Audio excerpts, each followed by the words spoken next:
Hello everyone, তোমরা সবাই কেমন আছো? আর আমি তো খুব ভালোই আছি। তো চলো আজ তোমাদের সাথে শেয়ার করবো একটা নতুন ভিডিও। তো আমি এখানে সাজুগুজু করছি দেখে তোমরা বুঝতেই পারছো যে আমি নিশ্চয়ই কোথাও যাচ্ছি। আর হ্যাঁ, আমি আজ একটু বের হচ্ছি। আর কোথায় যাচ্ছি দেখার জন্য ভিডিওটা পুরোটা দেখো। এখানে দেখো আমি রেডি হয়ে গেছি একদম পুরো, আমাকে কেমন লাগছে কমেন্টে জানিও। তো তারপরে বেরিয়েও পড়লাম। আর কোথায় যাচ্ছি দেখতে হলে কিন্তু ভিডিওটা একদমই স্কিপ করবে না কিন্তু। আর তারপর দেখো আমাকে কে নিতে চলে এসছে। তোমরা এতক্ষণ তো বুঝেই গেছো ভিডিওটা দেখে যে কে নিতে আসতে পারে। হ্যাঁ, ওমরই নিতে এসেছিলো। আর ওমরের সাথেই আজ ঘুরতে বেরিয়েছিলাম।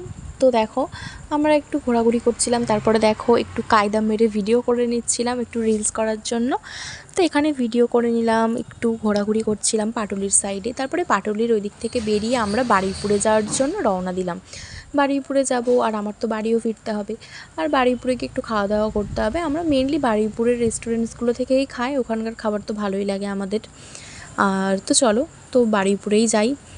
তারপর আমরা চলে গেলাম বারুইপুর রাস্তা বাস্তা রেস্টুরেন্ট। এখানকার ভিডিও তো তোমরা আগেও দেখেছো আমার ভিডিওতে, আমরা এখান থেকে আগেও খেয়েছি।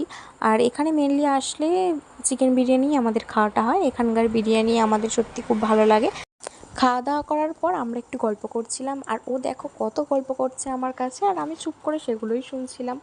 তো এই গল্প করতে করতে আমার তো এদিকে বাড়ি যাওয়ারও সময় হয়ে এসছে, তাই ওমর আমাকে স্টেশনে ছাড়তে গেল। আর তারপর আমি বাড়ি চলে আসলাম। আর ওমর তানসার জন্য একটু বিরিয়ানি কিনে পাঠিয়েছিল, সেটাই ওকে দিলাম। তো আজ এই ব্লগটা এই পর্যন্ত। নেক্সট একটা নতুন ব্লগ নিয়ে তোমাদের সাথে আবারও দেখা হচ্ছে।